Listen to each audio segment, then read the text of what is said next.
brutal. Yeah, I'm in Hilton Head. I'm on a beach trip right now. Oh, even better. Okay. We are live. It is Thursday, July 23rd, Office Hours Live. And today's guest, listen, he was on the corner office, you might say. And now he's coming down to slum it with us. And so I am pumped to have you on, Alex. We've talked via DMs and stuff, but it's great to have you on Office Hours Live. So how's it going, man? Man, it's going great, Ryan. Thanks, brother. I'm in Hilton Head, which if you know anything about golf, they have the RBC Heritage here. Nice. So my parents' friends have a house here, and I'm about 100 yards from the beach, and it's perfect weather. So I'm great. I'm nice. Nice. I love it. I love it. That's awesome. And so so give me your background, man, because I know we've chatted, we kind of interacted. And people sometimes think when these happen that the host and the podcast guest or the guests know each other for years, and we've interacted a few times over the years, but we've never really talked, and then this came together. So give me your background on what all you do, because I know what I want to talk to you about, but kind of where you got that today. Sure.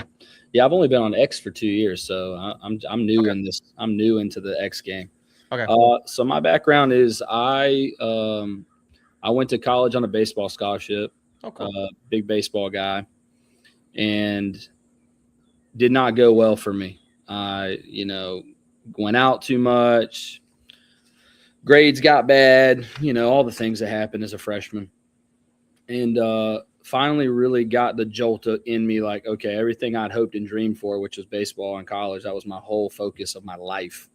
I was on the first ever travel baseball team out of South Carolina. So like baseball was the thing. And so really had a rude awakening. So I gave my life to Christ. I met Jesus in my second year. And that really changed my life. It's important for the story because I ended up majoring in Bible. Hold on, real quick. Where did you go to school at? Newberry College. It's in between. It's a power D2 school is what I call it. Like we just played Ferris State in the national championship semis in football, where Trinidad Chambliss transferred from. So it's a pretty well-known D2 school in the southeast. Cool. But so anyways, long story short, I got my Bible degree and became a pastor and got married to my wife. She was 21. We got married. So started out the marriage and career thing super young. And like 6 months in, realized like I wasn't going to ever make any money. Like, how am I going to have a family? Right. I was making like 35 grand, And one guy at the church had sold his landscape company recently for $5 million. And he was telling me, you should mow grass on Fridays on your day off. He's like, you're from this town. Like, you know everybody. Like, you should do that. Mm-hmm. So that led to me, long story short, growing a $2 million annual revenue landscape company. Okay. Did it debt-free, did it Dave Ramsey style. Nice. Sold that at the end of 2023. And this is while you're pastoring too? I pastored for 3 or 4 years, 2 years full-time, 2 years like off payroll, but like doing pastoral stuff. And then it got to where like, you know what, I want to do business as a ministry type deal. Uh-huh.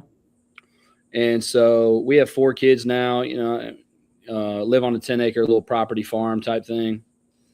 So I sold that into 2023 because I didn't want to build $1 million facility. Right. That sounded terrible. I had 8 crews and 12 trucks and all that, and getting a loan for $1 million facility, building that out. This did not sound fun for me. Yeah. So sold it and was doing some coaching. Like I do some consulting for landscapers. I think that's when I first came across you. You were doing something because that rings a bell. You were working with home services or something like that. Yeah. Home service guys. I really try to stay on my lane on the consulting side. It's like just my little side thing. Yeah. Do about 10 guys and a little platform. But 2 years ago, I had a marketing company after the landscape company because my marketing and my landscape company was very good. And that's how I grew it. I didn't know anything about landscaping more than anyone when I started. Mm-hmm. So that was going pretty well, but then AI jumped in the picture and I didn't want to, my offer got really messed up with AI and I knew it was going to happen. I just knew it wasn't going to go anywhere and I didn't really like it. I liked marketing myself. I didn't like marketing for others. Right. And so anyways, I went on a cruise ship. We go on cruises a lot because we live 6 hours from Orlando. And kids are free, 12 and under. So was on a cruise and was like, man, these people are incredible. Like the staff, they're all from all over the world, right? And I was like, man, I told my wife, I was like, I need to be able to hire people like this. Like they're so, the work ethic, the attitude, all that. And so I looked up, I had never really heard about virtual assistants except like call centers. Right. Like, I'm not a tech guy, I didn't really look, my kids don't even have iPads. That's how like not tech we are. So long story short, found an agency, hired my first person from Manila, did not like that. But then I hired someone from Argentina. And I was like, this is like when you first taste Coke for the first time. It's like, oh my gosh. I was like, this is the bomb. So my first hire was like an operations wizard, AI wizard, and $1,800 a month. Yeah. So that's what got me all into the global talent space that I full-time camp in now. So then a year ago, I started preparing a blue collar focused global talent agency, or SMB, SMB, blue collar. Yeah. And I launched it 5 months ago, and it's growing fast. It's going good. We got a question here. You hiring from Argentina? Yes, a lot of we focus on Argentina is our hotbed, but we really like Honduras, Ecuador, El Salvador, Brazil, Peru, and Venezuela. I've been having a lot of Venezuelans. Okay. But yeah, Argentina is the bomb. And if you give me a second, I will put the website bridgewaystaffing.co, correct? That's right. All right, I'll put that. I don't know if I can share it in the chat or not, but I will try to share it in the chat. If not, I'll make a little banner for it so people know where to go. Okay. Okay, put it in chat there. So if you're whoever was asking that, it should be in the YouTube chat there. Yeah, let me just pause here because I see people talk about the virtual talent and they get upset over $1,800 a month and stuff like this. And okay, I live in America. I get it, but I've been to Honduras, Nicaragua. I've been to South Africa, Namibia, Zambia, and I've been to a bunch of Caribbean islands. I've been to China. I've been to Canada. I've traveled a little bit, right? So I've traveled a little bit. But when I went to Nicaragua and China and Honduras, I went to what the WHO would deem as the worst impoverished parts of those countries. Not all of the parts, but some of the parts.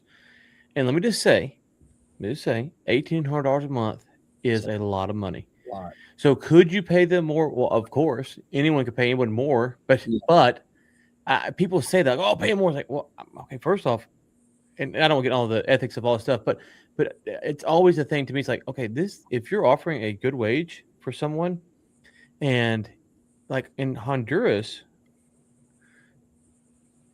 and next time we talk, I'll show you some of these pictures because Compassion International. Are you familiar with Compassion International? Oh, of course. Okay, so we opened a center for Compassion International down there. Wow. And so so what they do is they have the World Health Organization pick the worst spots of the country because I've been to Honduras twice. And so that's what I was in Honduras the second time before in Nicaragua. Okay. And so we go to this area and there's trash everywhere. And there are all these little tin metal huts and stuff. And you look at it and you go, there's no way that someone could come down here and solve this problem. Like it is bad. Yeah. Half the girls, age 13 and up are pregnant and single. Like it is really complex. And so it kind of frustrates me when people go, oh, you're only paying that. It's like, my brother, like go down there and see what I've seen. It's not easy just to wave the wand and fix it. But what does fix it is this, giving people a job so that they can move out of that area into a better area. And so the parents don't have to work 70 hours a week. So that the pregnancy rate goes down from 50% for 13-year-old girls, right? All that kind of stuff. And so these problems, Americans, they'll weigh in on them. It's like, guys, these are really complex problems. And I will just quit my rant here. There is a book called The Bottom Billion. Anyone who thinks that they are smart enough to fix this problem, go read The Bottom Billion and you will begin to see how complex these problems are. Because this is across the world. There are some really complex problems. So I'm sure there's people who hire people from third world countries and they take advantage of them. I'm not saying that, but I am saying that I do view this as a net positive when it's done right. So just in case you hear that feedback, I'm sure you do. To me, of course I do. Yeah, I grew up with my aunt, my mom's brother's wife was from Mexico. So I grew up with an immediate family member from Latin America or Central, whatever. And so I grew up around that. And then I went to Costa Rica 3 times in high school on mission, like church related trips and stuff. And then baseball, I've always had an affinity for Latin American culture and people. And I just don't, I'm an American, but I'm also a humanity fan. Like, that's what I try to explain to people. Like, I like the best person for the job and at the best economic making sense for the entirety of the business. So the reason why I came with those ideas, like, it is difficult to find good admin in America. It just is. People want to argue with me online about this. You either have a girl straight out of high school or college who it's like a temporary job for her normally, or you get an older lady who's like semi-retired and only wants to work 20 hours a week. You rarely get the mother who's like, well, I can work when my kids are in school. Well, that doesn't really work for a business full time, you know?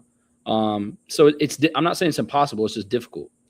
So I love it. Yeah, we call it currency hacking. Like, so in Argentina, like 3 of my team members live in Buenos Aires, right? Like the capital. It's probably one of the most expensive Latin American countries to live in. It's very nice. It's kind of like Miami. And the money goes there about 2.2 times. So if you're making 2K, it's like making 4,500 here. Now Venezuela, it's like 4 to 5x. Oh, wow. So, you're making $1,500. You're making a lot of money there. Yeah. I just hired a guy the other day or yesterday. He started today, and he lives on a 10-acre farm in Brazil for $300 a month. Yeah. So, you making $1,500 is like 20% of your mortgage. Like, it's great. What you would love to do that in America. The other argument, I'm not here to argue someone's perspective on it. However, it's like 100K in South Carolina salary is not good in California, LA. So it's the same. It's the same argument. Well, and it goes deeper than that, because let's say that you offered someone, and I'm not saying people can't. People will take this and go, oh, okay. I'm just saying factually. If you offered someone in Honduras, where I was, 100K a year, okay, and they move out of the slums, they get a house, and they're living a great life, and then it doesn't work out 6 months later, they can't replace that salary, right? Like, for most people.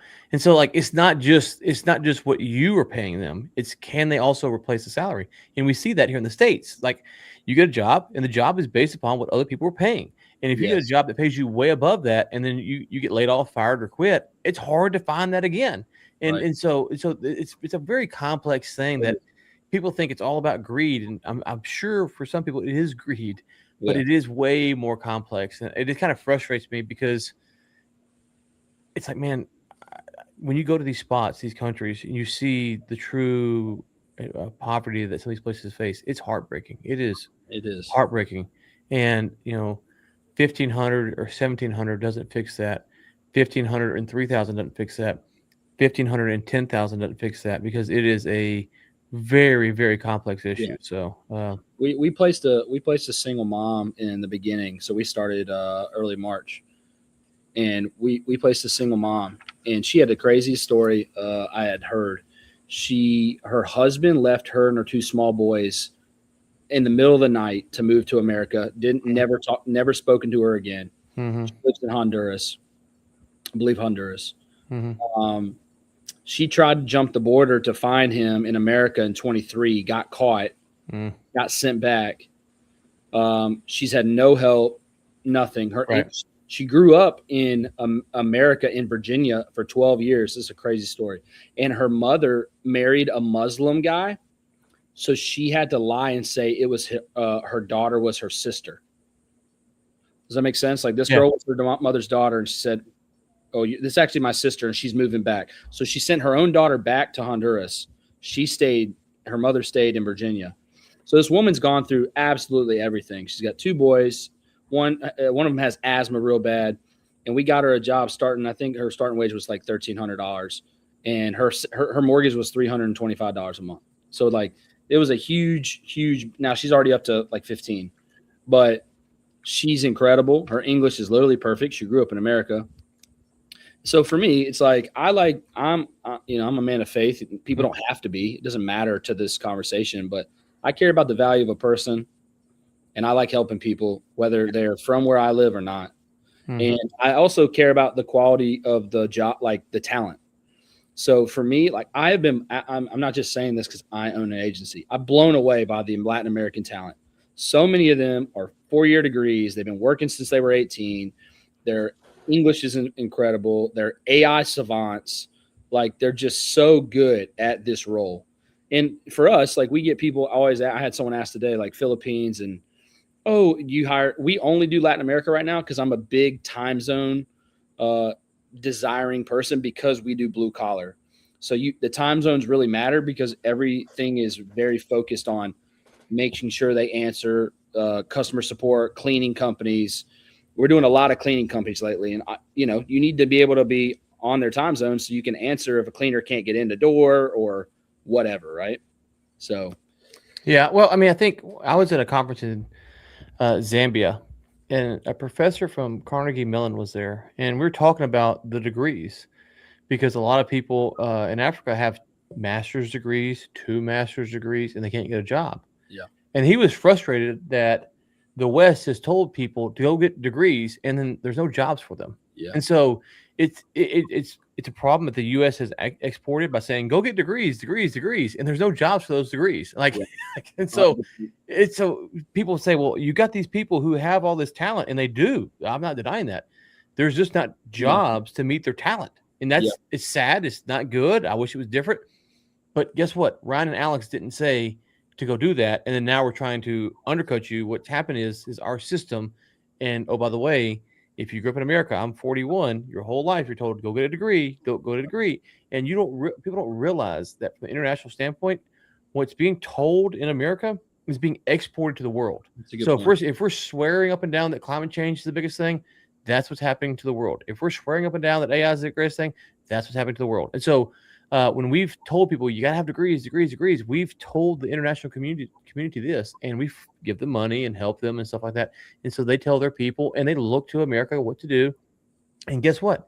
There's more electrical engineer degrees, people with degrees in Africa than there are jobs. It's just how it's not good. It's how it is. And we didn't do that. We didn't create that problem. We're actually trying to fix the problem, or not me in this case, but you are trying to fix the problem that someone else created. And it's a little frustrating for me because, again, people like you take the heat for it. It's like, there's other people who created this problem. Sure. The governments are corrupt. They're keeping the jobs from coming in. So anyways, sorry. It's fine. I mean, we just placed a girl this week who has an MBA. She worked for Royal Caribbean recently. Mm-hmm. She's $2,200 a month with an MBA. So my thing is this is like, again, it's percentages, it's currency hacking, whatever you want to call it. It's not paying them a bad wage. Like my main employee that runs Bridgeway, she's incredible, absolutely right hand girl. She just moved into like the dopest apartment I've ever seen in Buenos Aires. I pay her well. I'm going to pay her more, but like she's happy as a clam every day. She loves working for us. Yeah. That's all that should matter. If people are happy and they're being compensated fairly for where they live or what the wage wars are and that wherever they live, then it should be fine. Well, and what I don't understand is you mentioned the cruises. I haven't been on a cruise in a while, but we used to do them when I was younger. And what we understood was the cruise ships would not fly an American flag, so they wouldn't be under U.S. labor laws. And they would go recruit from these countries to bring those people there because they're working like 60, 70 hours a week, not getting overtime. Yeah, so, they're based in Nassau. Most of them are based in Nassau now to get around. Okay. And so people will get frustrated that you're doing this, but the cruise ship is not paying them time and a half over 40, which we can debate whether you should or not. But they're not doing that. They're doing all this stuff. But you go on a cruise and get all you can eat ice cream. It's like, guys, let's pump the brakes on some of the silly talk that we have here. Sure. I met a lady on the last cruise. She did masseuse. She made $8,000 a month on the cruise ship. She lives in Jamaica. She's living large, boy. Oh yeah. I bet. So, anyways, probably working a lot though. Yeah, she's working 5 days a week. I think 5 or 6. Yeah, cool. Okay, so how much has AI impacted the VA space? We'll call it. Yeah, a lot. On our internal side, I built our entire operating system with Lovable AI. Nice. So we use it all the time. I mean, we're actually making right now our own version of HubSpot, if you will, through Lovable. So we just hired a sales coordinator, appointment setter, and he's going to be operating within that. So we use it a lot. We've integrated WhatsApp to our own CRM because WhatsApp's what all the Latin America, they use it all the time. We've got our lead gen database, pipeline for hiring, everything's through it. And it costs me $150, $200 a month. It's unbelievable. Now on the hiring side, everybody is saying, are they good at AI? That's like the only thing people want to know. Like, really? Yeah. When we get on, I'd say 95%. And this is kind of I would love to hear your opinion on this, but I think AI is amazing. I think it's the best tool we've had since the iPhone and all that. Oh, yeah. But I still think I think people are missing the boat. Like on just like crypto, how like everyone thought it was going to be here, but it's here. Well, it's still like very usable, obviously. I think AI is going to kind of land in that boat, but you could tell me if you think I'm wrong, meaning that everybody was like 6 to 12 months ago, like, oh my God, agents are going to take over and no one's going to have any jobs, blah, blah, blah, blah, blah, blah, blah, right? I personally think we're going to land somewhere more like in the middle of that pendulum where it's like, no. If people are still people, I want to talk to a human when I call Royal Caribbean. I do not talk to the robot. I ask them, hey, I want to talk to a human. Yeah. But if you have a human with AI, it's like a superpower. Oh, yeah. And so I think that's where we're going to land personally. I don't think like most companies are going to be like powered by 12 agents and no employees. But I could be wrong. I'm not afraid to be wrong. But I think people still love people. Humanity still wants humanity. And I think COVID taught us that. I think COVID tried to show us that. Like when we were away from people and when churches were closed and parks and all that, like we craved human interaction. I don't think jobs are going to be any different. So what I think is, I think that we don't know. I think a few things. First is that we don't know. And what I mean by that is, as a society, we don't know how much AI we want. Just like we didn't know we wanted Amazon until we had Amazon. Right. Now that we have it, we couldn't live without it. Like it'd be crazy to think you had to order something in 2 or 3 days. Yeah. So AI is going to do things that we just don't know that we really want at the scale that they could do it. We can kind of see it better now than we maybe could in 1994. But so there's that. The second thing is, like, if you want AI to do certain things, it can do it really good right now. I think the people overestimate what it can do, but they also underestimate it as well. And so, let me give you an example. People say, "Oh, the content AI slop." Well, that's simply because people don't know how to get AI to clone a voice. It's really easy to do that. Actually, if you can't get AI to clone your voice or Hormozi's voice or whatever, it's really easy. It doesn't mean you're gonna be right about what they were going to say, but you can clone their voice. And so, but the problem becomes when you go from that cloning the voice to something a little bit more complex. That's where it starts to struggle. And there's a bot on Twitter called Bordy AI, and I'm always going back and forth with Bordy because I'm the whole thing about me being the most connected. Well, Bordy's taking that title, so we're going back and forth. But if you're bored and you followed it close enough, you would see that it kind of forgets the things it said to me, and it doesn't follow through, and it doesn't do stuff. It's really cool, but it struggles. So we haven't fixed that problem as well. The final thing I'll say is, I remember in 2015, 16, a friend of my dad's went to a conference, and he told us, or my dad, when he got back, at this conference, they predicted by 2020, it'd be all self-driving cars. Right. Okay. Well, I remember thinking about that. I go, okay, well, how are police stations going to stay open? Because there's no more tickets to give. Right. And that's like, let's call the spade a spade. Police stations and courthouses stay open because of tickets. Like they make a lot of money from that. Well, what about insurance? And so I think part of what's going to happen with AI is you're going to see these groups who have influence with the government push back and try to slow it down. So no matter how fast it can advance, do you think the police union or whatever is going to go out of business because they can't give tickets? If we could all have self-driving cars tomorrow, I'm not saying we could, but if we could, do you think the police are just going to be like, oh, cool, we're going to lay off half our force because we don't need to be more for tickets? No. Well, have you been seeing what's going on with the flock cameras stuff? I've been seeing people cut them down. Yeah. So they just tried to put them in our town like the last 10 days. Yeah. And there was an absolute uproar. And so you made a point about like, we'll see where people are willing to put up with. this is a line. Like I'm seeing everybody in my town and online revolting about these cameras, you know? And so you're right. Humanity will show you kind of where the line ends up, you know, being. That's a good point. But and I don't think the other thing is like, not to no, you're good. Oh, sorry. But like there are some things I don't see it being used. So why are insurance companies not using it more when there's a storm to have drones go look at the roofs and then have AI analyze all those roof videos really fast? Why not do that? Like there's certain applications. It's like I don't understand why it's not being used in things that could help. And so at some point that's going to happen, and then it'll be like a you know, like, oh my gosh, here it comes. But I do think it is going to wreck a lot of shop. But just like the horse and buggy, I've never been a believer that, oh, it's over when it happens. It's just going to change. It's just going to be something new, something better, and that's how it goes. So yeah, I agree with you. I'm pretty bullish on people leading the way with AI rather than AI leading the way with people in terms of jobs. Yeah, I mean, I think like for you, you know, you work with business owners. We work with business owners.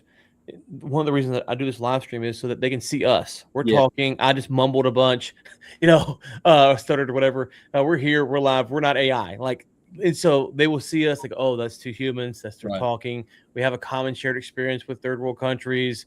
Whether they like that or not, they've heard our opinion. It's not some bot giving you some transcribed version of whatever some report said. It's like real thoughts. Maybe they're right, maybe they're wrong. It's just our real thoughts. And so I do think that humans, especially, there's a great book by Dan Kennedy. I was just telling someone about this earlier.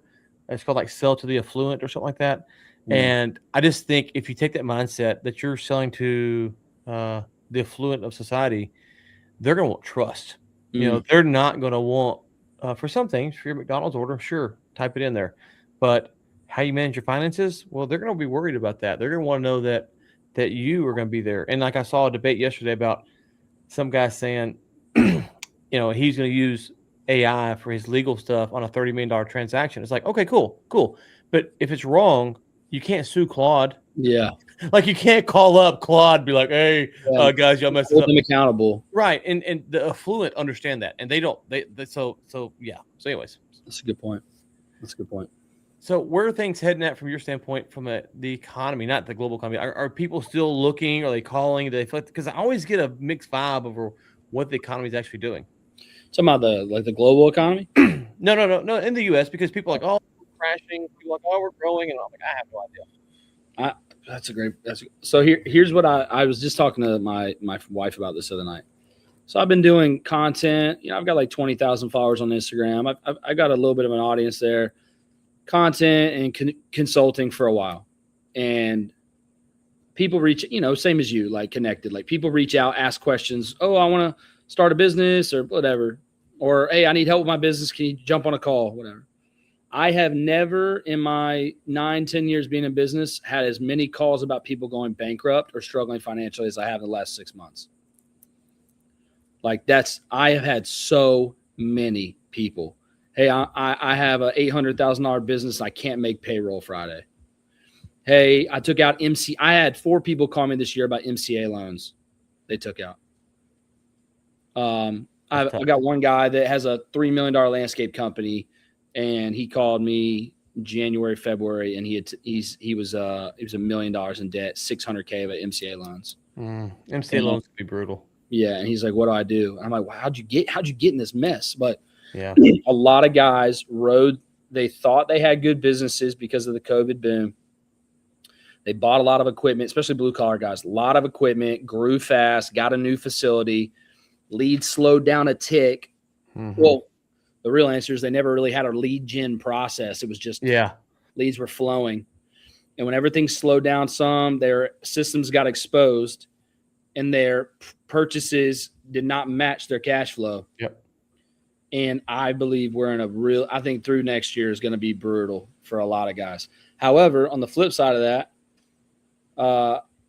AI is making it where people who know how to make money are going to make even more money.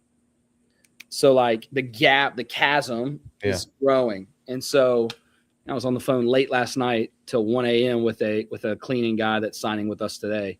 Nice. And he's doing 40, 45K. He's got no overhead at all. And he's doing 35% margins. It's like, and he's going to use global talent and AI to make that 65, 70K with doing nothing different. Yeah. Right.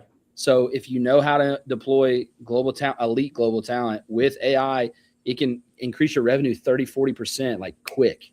Yeah. I'm seeing that a lot too. So I want to make it clear. I do think the economy is in trouble. I think we have hyperinflation.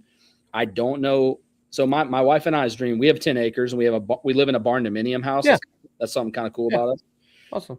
And I have an office at the front that's a barn dominium also. Yeah. My big fear with my 4 small children is like, how are they ever going to be able to afford a home? Yeah. So our goal in the next 3 years is to buy 50 to 60 acres and kind of have a legacy property. Because it's like the way things are going with the job market, with AI, eliminating stuff, and then cost of living, it's like, what are they supposed to do? Yeah.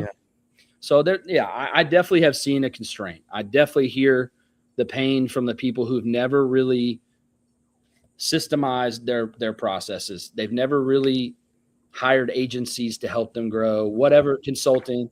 And now they're all being exposed. It's like Dave Ramsey has that funny quote where he's like, who's skinny dipping when the tide goes out, right? Yeah, right. You're seeing that more than ever. But I also think it's a good time to be on the offensive too. I agree with that. And I would just say that, I was doing some coaching and stuff for a little while. And the frustrating thing was the people who needed the help the most were the least likely to get it. Yeah. And it's not that I'm the smartest guy in the room. It's not that I'm a brainiac. It's not that I got 4 MBAs. I haven't graduated college. But my brother, I do know a little bit, and I can say, hey, you can't do this. You should try this. And and I think that so many small business owners, there's a great framework by Bezos. I used to try to say something myself, and then I heard Bezos. I was like, that's better. And it's called the one-way and two-way door. And have you heard of this? Yeah, I think so. Okay, yeah. So I'll explain for the listeners if they haven't heard. You can't go back in. You can't go back in. Yeah, and so like the people who bought the MCA loan or got the MCA loans, those are really one-way doors. Yeah, they just didn't think of it that way. Yep. They probably made a bunch of decisions that they probably ignored a bunch of two-way doors that could have really saved them. Yeah, and could have grown their business, and they didn't do that because they went the one-way doorway, and they did that kind of flippantly, and then now it's biting them. And in the small business world, it's really weird because a lot of times they think of everything as a one-way door, but then they pick the wrong one-way door to go through, and it's risky, it's dangerous. I get all that, but there's so many two-way doors out there. So if you're hearing this right now and you go, well, global talent, I'm not sure. It's a two-way door, man. I don't know if you have contracts from month to month. I don't know, but I'll tell you, that's what I was telling this guy till 1 a.m. last night. It's like when I was doing my offer, I spent actually, this is fun to talk about. So when I sold my marketing company in November, I spent December, January, February, like really locking in. Okay, here's where I want to be in the market. I love the blue collar guys. How do I make an offer that gets them? Because a lot of blue collar guys, everyone on X thinks people use VAs. They don't. They don't. No. Like only Twitter, X, SMB X, like sort of known. But like if you go to any of your local guys doing $1 million plus, none of them do. None. Yep. That's right. And so I took that mindset and I'm like, okay, how do I make an offer for a guy who's never hired global talent that they would be comfortable trying it? Mm-hmm. And so we do a one-time fee of like $3,700 for entry level, and then mid-tier is like $5,000. Mm-hmm. It's half down, half at once their offer letter signed. However, if you for some reason hate the experience, it's only $500 to $1,000 non-refundable. Yeah. So like if you don't sign the offer letter with your talent that you chose, you're like, I just don't feel good about it. But whatever the reason is, you're down $500 basically. Mm-hmm. Other than that, once you hire them, you get an automatic 100-day guarantee replacement. Mm-hmm. Mm-hmm. So it's like you got 100 days, and if you do our $100 a month membership, you get 6 months. Yeah. So we made it such a way where it's like it's a $4,000 or $5,000 decision, and it's pretty much guaranteed. Mm-hmm. So does that make sense? Like no. I mean, try to position it in a way, and we don't add money on top. We don't do any of that stuff. Yeah. It's straight up one-time transaction stuff. Well, it's funny because one of the last coaching offers I ran was, and I ran it every year. It's like a $2,500 6-week sprint. And I remember talking to some guys like, yeah, I'm not sure. I'm like, dude, $2,500. Like, what are we talking about here? Like, that's nothing. No. That's absolutely nothing. And so you got to get to the spot. You're just like, I'm not. On the other end of the spectrum, I had someone who I talked to. It's like $75K for the year. You're like, okay, that's some money. Except he netted $2 million. It's like, oh, okay. And he's like, I don't know, it's a lot of money. But he'd tell me stories of going and buy these used trucks to repair for like $100K. I'm like, my brother. Yeah. My brother, what we're talking about here is nothing. Like it's nothing. And it's so weird though, because at that level, I don't know how to, I wish I knew how to tap into this, because I think a lot of them would experience growth if it is realized that the one-way, two-way door thing they've got it backwards, and then they miss so many two-way doors that could really help them. And some of them are going to flop. They're going to flop. But like your offer, you just said, okay, if it flops, you owe $500, $1,000. And is that good? Well, obviously not. No. But are they going to shut the doors over that? Well, if they were, they shouldn't have hired you to begin with. Exactly. Right? I love to share an analogy with you that I say to guys. Because, when I was growing my landscape company, we kept $150,000 cash. Mm-hmm. And the reason is I came up with this analogy about it, and I talk to people about this a lot. If you view business as war, which it is, you're trying to take ground, right? You're trying to invade territory and grab control and all the war type tactics. You're trying to beat the competition, whatever the case may be. The biggest thing you need is ammo for your gun. If you don't have ammo, which is cash and cash flow and all those things, you can't do anything, no matter how nice of a sniper you have or a nice rifle, an AK. You have no ammo, you have nothing. So you might have the most attractive business. You might have a business, doing $1 million and netting 40% on paper. But if you run out of cash because you made poor choices, poor hires, you're not using your time well, whatever, you spent $5K a month on SEO, whatever the reasons are, none of it matters. So I tell people, look, the first thing is get as much ammo as you can so that you can be on the offensive. Don't go into debt. Don't do silly things with your business, with your personal finances. Stockpile a lot of ammo and then go to war, dude. And give it 90 days. I'm a big 90-day guy. Like you should never do something in 30-day windows. Like it should be 90 days. Give it 90 days. If you hire someone through us and it's terrible after 90 days, you're out $4 or $5 like it's not going to affect you. You try now. It's not going to happen. It's not going to happen. But we have had great results so far, and I'm proud of that. I'm very proud of that. But you got to think of it as going to war, because if not, if you're always playing on your heels, like in sports, if you're playing on your heels, you can't win. Do you want to win or not lose? I play to win. I don't play not to lose. Well, so I play to win. The only thing I agree with what you're saying. The only thing I would say is, at this point in my life, I've kind of come to realize that I hold contradictory opinions, which is I have no competition, and yet I'm storming the castle like they got the princess.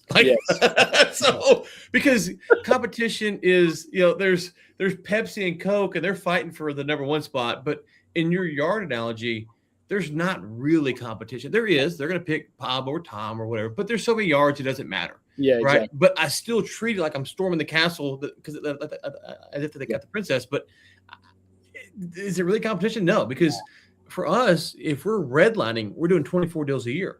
Well, that doesn't move the needle over the overall M&A deals, like 24, 23, 22. It's not. No one knows. And so if you're doing 100, so I agree that you got to have that mentality. But also realize that there's not really competition. It's just storm the castle, and you'll be surprised if you storm the castle what happens. And so, okay, wrapping up this global talent. They want to talk to you. Where should they go? BridgewaterStaffing.co. Bridgeway Staffing. Sorry, no, that's good. You can reach me on X, Instagram, Facebook. Just my name, Alex Kirby, the Alex Kirby. My email is alex@bridgewaystaffing.co. You can reach me anywhere, anytime. I'm available to talk. Ryan, thanks, man. This has been fun, by the way. Really fun. Thank you for doing it. It's great. And We got to chat next week, and because I got some other stuff I want to talk to you about. But this was good to do it. And listen, you've come from the Kerner office down to office hours, and so we appreciate you stepping down. Yeah, there we go. Lateral. I'm calling it a lateral. Lateral. Okay, lateral. Okay, Chris, you heard that. It's a lateral. So, all right, brother. Talk soon, man. All right, Ryan. Bye, man.